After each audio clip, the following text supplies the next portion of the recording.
म्हणजे जी शपथ आपला पूर्व अब्राम याच्याशी त्याने वाहिली ती स्मरावी, ती अशी की तुम्ही आपल्या शत्रूच्या हातून सुटून माझ्या समोर पवित्रतेने व नीतीने आयुष्यभर माझी सेवा निर्भयपणे करा, असे मी करीन. आणि हे बाळका, तुला परात्पराचा संदेष्टा म्हणतील, कारण प्रभूचे मार्ग सिद्ध करण्याकरिता तू त्यांच्या पुढे चालशील, ह्यासाठी की त्याच्या लोकांच्या त्याच्या पापांच्या क्षमेने तारणाचा अनुभव द्यावा. आपल्या देवाच्या परम दयेने हे झाले आहे, तिच्या योगे उदय प्रकाश वरून आमच्याकडे येईल, यासाठी की त्याने अंधारात व मृत्यू छायेत बसलेल्यांना प्रकाश द्यावा आणि आमचे पाय शांतीच्या मार्गी लावा. तो बाळक वाढत गेला व आत्म्यात प्रलवान होत गेला आणि इस्रायलास प्रकट होण्याचा दिवसापर्यंत आराधना करा. यावेळेस आपण या शास्त्र भागाकडे पाहत असताना विशेष करून याची थोडीशी प्रस्तावना आपण लक्षामध्ये जर घेतली तर आपल्याला समजण्यासाठी सहज सोपं होईल. या कालखंडामध्ये जवळजवळ 400 वर्ष देव इस्रायल राष्ट्रासंती बोललेला नव्हता आणि त्यानंतर 400 वर्षाच्या कालखंडानंतर एका वृद्ध आणि नीतिमान अशा जखऱ्या नावाच्या व्यक्तीच्या द्वारे तो बोलू लागतो आणि त्याच्या अविश्वासामुळे सुरुवातीच्या ज्यावेळेस देवदूताने त्याला दर्शन दिले आणि या सर्व गोष्टी सांगितल्या त्यावेळेस त्याच्या अविश्वासामुळे तो मुका झाला आणि त्यानंतर त्याला वाचा आली आणि पवित्र आत्म्याने भरून त्यांनी देवाची स्तुती आणि ती भविष्यवाणी केलेली आहे. आणि या ठिकाणी आपल्याला पाहायला मिळतं या वचनांमध्ये या अध्यायाच्या या शीर्षकाचं नाव आहे जखऱ्याचे भविष्यवचन. आणि हे भविष्यवचन त्याचं एकच उद्देश किंवा एकच महत्व आहे, ते म्हणजे तारणाच्या योजनेची घोषणा. या वचनांकडे आपण पाहत असताना 5 मुद्दे आज विशेष करून आपण पाहणार आहोत आणि ह्या वचनाचेच आधारित आहे. ते वचन 68 मध्ये आपल्याला पाहायला मिळतं की देव आपल्या लोकांना भेट देतो. भेट म्हटलं की प्रत्येकाला ती आवडतेच आणि देवाकडून असलेली भेट म्हणजे ती विशेष आहे आणि ती मानवाच्या विशेष करून तारणासाठी उपयुक्त आहे. आणि ती विशेष करून ही जी भेट आहे ही देवाने आपल्या लोकांना, त्याच्यावर विश्वास ठेवणाऱ्यांना ही ती दिलेली आहे. इस्रायलाचा प्रभू देव धन्य आहे, कारण त्याने आपल्या लोकांना भेट दिली आणि त्यांची मुक्तता केली. त्यावेळेसचे जे लोक होते त्यांना असं वाटत होतं की रोमन गुलामगिरीमधून आमची सुटका झालेली आहे. पण प्रियांनो, तो त्यांचा जो समज होता हा चुकीचा होता. तर येशू ख्रिस्ताचं या पृथ्वी तलावर येणं यासाठी होतं की पापाच्या मुक्तीपासून आपल्या लोकांची सुटका व्हावी, हा त्याचा मुख्य उद्देश होता. या ठिकाणी आपल्याला पाहायला मिळतं की देव स्वतः आमच्यामध्ये वस्ती करण्यासाठी आला. देव दूर राहणारा नाहीये, तर देव स्वतः आमच्या जवळ आला. इमॅन्युएल त्याला म्हटलेलं आहे प्रियांनो. आणि ख्रिस्ती विश्वास हा आहे की माणूस देवाला शोधतो असं नाहीये, तर देव माणसाला शोधतो आणि तो त्या गुलामगिरीमधून मनुष्याला सोडवतो. आणि पुढे आपल्याला पाहायला मिळतं की देवाला लोकांची जी सर्व जी परिस्थिती आहे, भौतिक आहे, आर्थिक आहे, सामाजिक आहे, त्याची चिंता नव्हती. तर देवाला मनुष्याची ह्याची चिंता होती की त्यांनी त्या पापाच्या गुलामगिरीमधून बाहेर पडावं. आणि एकमेव त्याचा उद्देश तोच होता. जेव्हा आपण एखाद्याच्या देव ज्यावेळेस आपल्या जीवनामध्ये येतो आणि त्यावेळेस एक नव्याने त्याचं आणि आपलं जे नातं आहे आणि जे तुटलेली आशा पुन्हा एकदा नव्याने जुळते. ज्या आपल्या पापाच्या जे बंधन आहेत त्या साखळ्यात तुटून पडतात आणि प्रियांनो आपलं जीवन बदलू लागतं. आजही देव तुम्हाला भेट देऊ इच्छितो. ही भेट स्वर्गीय भेट की जी पापाच्या गुलामगिरीमधून सोडवणूक करते. जगामध्ये आपण भौतिक जीवनामध्ये समस्या ह्या निश्चितच येणार, शेवटल्या श्वासापर्यंत आपल्याला समस्या असणार आहे. पण जी भेट आहे ती भेट म्हणजे आपल्याला पापाच्या गुलामगिरीमधून तो सोडवणार आहे. या वचनांमध्ये आपण दुसऱ्या मुद्द्याकडे आपलं लक्ष केंद्रित करू, ते म्हणजे त्याने आपल्यासाठी सामर्थ्यशाली तारणारा उभा केला. तो सामर्थ्यशाली आहे. वचन आपल्याला 69 ते 71 मध्ये या सर्व वचनं पाहायला मिळतात.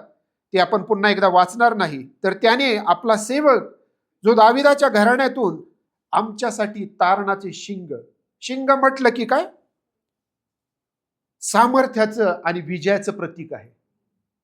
ज्यावेळेस युद्ध सुरू व्हायचं आणि ज्यावेळेस विजय संपादन व्हायचा त्यावेळेस ते शिंग फुंकलं जायचं. आणि हा जो विजय आहे हा प्रभू येशू ख्रिस्ताच्या द्वारे आम्हाला पापावर मिळालेला आहे. प्रियांनो, येशू हा दुर्बल तारणारा नाहीये, तर त्याच्याकडे सामर्थ्य आहे. त्या सामर्थ्याच्या द्वारे तो आम्हाला पापापासून सोडवतो, सैतानावर विजय देतो आणि इतकंच नव्हे तर मृत्यूवर सुद्धा तो विजय देतो.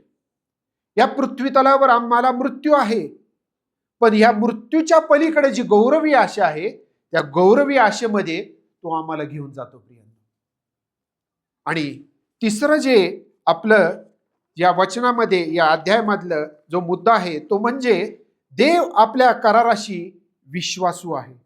वचन 72 ते 75 मध्ये आपल्याला पाहायला मिळतं की देव आपली दया विसरत नाही. देवाने अब्राहामाशी जो करार केलेला होता तो करार त्याने प्रभू येशू ख्रिस्ताच्या द्वारे पूर्ण केलेला आपल्याला पाहायला मिळतो. आणि उद्देश एकच आहे, तारण. तारणाच्या द्वारे आपल्याला भीतीशिवाय पवित्रतेत, नीतिमत्वतेचे आणि त्याची सेवा करावी, हाच त्याचा उद्देश होता. प्रियांनो, तारण म्हणजे फक्त नरकापासून सुटका नाही, तर देवाची सेवा करण्याचं स्वातंत्र्य आपल्याला तारणाच्या द्वारे मिळतं. आणि जर आपण आज आपल्याला लागूकरण जर करायचं आहे तर प्रियांनो, जर आपण वाचलेले आहोत तर आपल्या जीवनामधून ते दिसलं पाहिजे. काय दिसलं पाहिजे? तर पवित्रता, आज्ञाधारकपणा आणि देवाची उपासना, प्रार्थना आपल्या जीवनामधून आपल्याला दाखवायची आहे. कारण आपण तारलेले लोक आहोत. देवाची इच्छा आहे की प्रत्येक विश्वासणाऱ्याने जसा तो पृथ्वी तलावर असताना पवित्रतेचं जीवन जगला, तीच पवित्रता त्याच्या लेकरांच्या द्वारे त्याला दिसावी, ही त्याची अपेक्षा आहे. प्रियांनो, ज्या आज्ञा पवित्र शास्त्रामध्ये आपल्याला दिलेल्या आहेत त्याचं आपण वाचन करावं, मनन करावं आणि प्रत्यक्षात त्याचं लागूकरण करावं, हीच त्याची इच्छा आहे. आणि चौथ्या मुद्द्यामध्ये आपण पाहणार आहोत ते वचन 76 आणि 77 मध्ये योहान बाप्तिस्मा करणारा, त्याचं कार्य आणि त्याची भूमिका. तर त्याची भूमिका या पृथ्वी तलावर एकच होती, ती म्हणजे मार्ग तयार करणं. कोणता मार्ग? पश्चातापाचा मार्ग. आपल्याला तारण कधी प्राप्त होते? ज्यावेळेस आपण भग्न आणि अनुतप्त अंतकरणाने पश्चातापाने त्या प्रभू येशू ख्रिस्ताच्या वधस्तंभाच्या पायथ्याजवळ जातो, त्यावेळेस प्रियांनो आपण त्या तारणाच्या वाटेवर चालू शकतो. त्याचा संदेश होता की पश्चाताप करा, पश्चातापास योग्य असे फळ द्या तुम्ही. आणि पापक्षमेच्या द्वारे आपल्याला काय होतं? तारणाची जाणीव होती. आणि येशू आपल्या जीवनाचा राजा होण्याआधी आपल्याला त्या पश्चातापाच्या मार्गावर चाललं पाहिजे. प्रियांनो, आणि शेवटला 5वा मुद्दा तो म्हणजे आपल्याला वचन 78 आणि 79 मध्ये पाहायला मिळतो की वरून उगवलेला प्रकाश वरून देवाने पाठवलेला प्रकाश तो स्वतः प्रभू येशू ख्रिस्त होता. आज अंधारात असलेल्यांसाठी तो प्रकाश आहे. आज आपल्याला पाहायला मिळतं की जगामध्ये अंधकाराने सर्वजण व्यापून गेलेले आहेत. आज जर आपल्या जीवनामध्ये ख्रिस्ताचा जर प्रकाश पडला तर निश्चितच आपण प्रकाशाची प्रजा म्हणून या जगामध्ये वावरू शकतो. आणि जे आपल्या सभोवताली कित्येक लोक आपल्याला असे पाहायला मिळतात की अजूनही अंधारामध्ये चाचपडत आहे, अनैतिकतेचं जीवन जगत आहे, त्यांना आपल्याला त्या ख्रिस्ताच्या प्रकाशाच्या द्वारे प्रकाशमान करायचं आहे. निराशा प्रत्येकाच्या जीवनामध्ये, जे अंधकारामध्ये आहेत त्यांच्या जीवनामध्ये एक ख्रिस्ताची आशा आपल्याला निर्माण करायची आहे.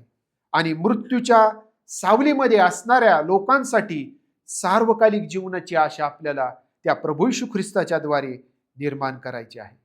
शांतीचा मार्ग, तो आमची पावले शांतीच्या मार्गाला नेईल. अडचणी नसणे नाही तर प्रियांनो, ख्रिस्ताची उपस्थिती असणे हेच आमच्यासाठी आशीर्वाद आहे. प्रियांनो, जिथे येशू आहे तिथे अंधार नाही, तिथं भीतीचं राज्य नाही आणि मृत्यू हा शेवट नाहीये. प्रियांनो, जिथं प्रभू येशू ख्रिस्त आहे तिथं अंधार नाही, तिथं भीतीचं राज्य नाही आणि तिथं मृत्यूचं सुद्धा भय नाही. कारण प्रत्येक विश्वासणाऱ्यांसाठी ती गौरवी आशा आहे की आम्ही प्रभू येशू ख्रिस्ताबरोबर सदा सर्व काळ राहणार आहोत. प्रियांनो, या ख्रिस्त जन्माच्या निमित्ताने पुन्हा एकदा आपलं नातं दृढ करूया, घट्ट करूया आणि त्या प्रभू येशू ख्रिस्ताला म्हणूया, ये प्रभू येशू ये, आज माझ्या अंतःकरणामध्ये तू विराजमान.